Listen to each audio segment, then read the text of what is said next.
It is now my pleasure to introduce the Village of Wheeling president, a native of Wheeling with deep family roots. President Pat Horcher was elected to the position in May, in 2017.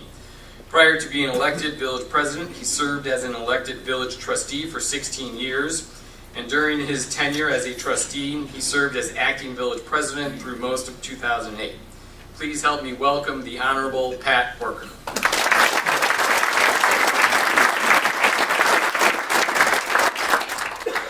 Good morning, everybody. It's upside down. Honorable and older. There we go. Oh, no, that works. On behalf of the Board of Trustees, it's my honor to provide an update on the state of the Village of Wheeling and look ahead to the coming year. The biggest news of 2017 was most certainly the start of construction of the Wheeling Town Center. The transit-oriented mixed-use development between the community campus and the metro station. The residential portion of the project is progressing quickly, to be followed soon by the retail buildings. CityWorks Eatery, the Poorhouse, and the drive-thru Starbucks that you just heard about, and the CMX Theater that will anchor the town center have all received recent approvals from the village, and our economic development team continues to work closely with the developer and their broker to recruit promising tenants for vacant spaces. The town center has spurred interest in other sites, both along Dundee Road corridor and elsewhere in Wheeling. Northgate Crossing completed its townhome phase last year. Construction has resumed on the Whitley of Wheeling Assisted Family Living Center after a series of delays, and the Wolf Crossing Townhomes development of Deerfield Moving and Storage Site on North Wolf Road has just begun. The village continues regular discussions with developers regarding a number of projects, always with the aim of encouraging sales tax producing uses that bring the maximum economic benefit. Given the tumult of the retail industry nationwide, recruitment of successful businesses poses an interesting challenge. The restaurant sector remains mostly stable, and with upcoming additions not only to the town center, but also Boston Fish Market, the former Pete Miller site, Wheeling's status as a dining destination seems secure. As the recent Sam's Club closure indicates, however, big box retailers continue to suffer from changes in the consumer behavior.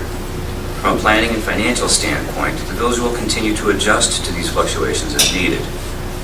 The village is also responsible for making sure that our infrastructure keeps pace with the new development and our residents' changing needs.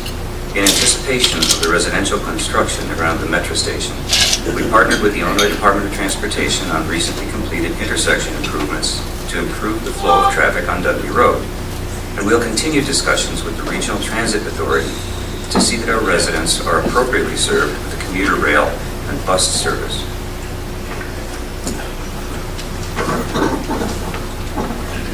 Wheeling's industrial sector, the fifth largest concentration of manufacturing employment in Illinois, continues to show strength with vacancy rates near historic lows.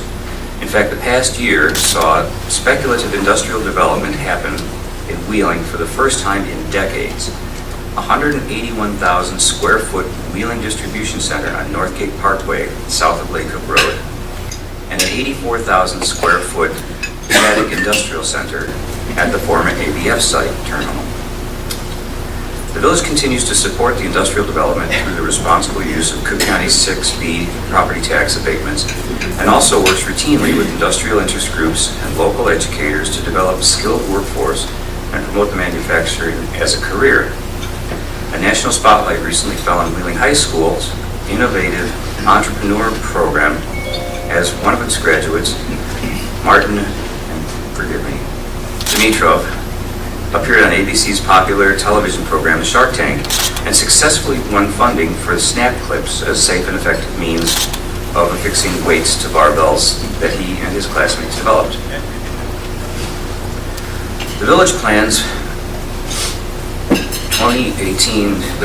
2018's capital improvements totaling $11.7 million, including roadway repairs and renovations to Station 23, Fire Station 23 that is, water and sewer works near the Chicago Executive Airport, and stormwater improvements in South Wheeling Road. The Board of Trustees is always looking for ways to mitigate flooding and recently adopted a policy to waive permit fees for homeowners associations that make upgrades to retention and detention basins.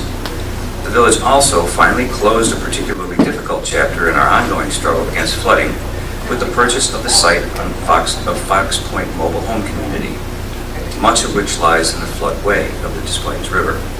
The federal funding administered through Cook County was able to put the park's former residents in new homes and transform the property into open space. Another bittersweet event in the past year was the closure of the Pavilion Senior Center on Wheeling's First Street. After a long and distinguished service, to better the needs of our growing community of senior population, Wheeling has consolidated its senior services with those of the Wheeling Park District. It successfully transitioned the program to the Community Recreation Center. The popular Lunch at the Pavilion program will temporarily be hosted at St. Joseph the Workers Social Hall until the scheduled renovation of the Park District's facility are completed. As always, I and my fellow village officials are honored to have the opportunity to serve you and are grateful for your participation in the civic life of Wheeling. We wish you and your families a safe and happy spring.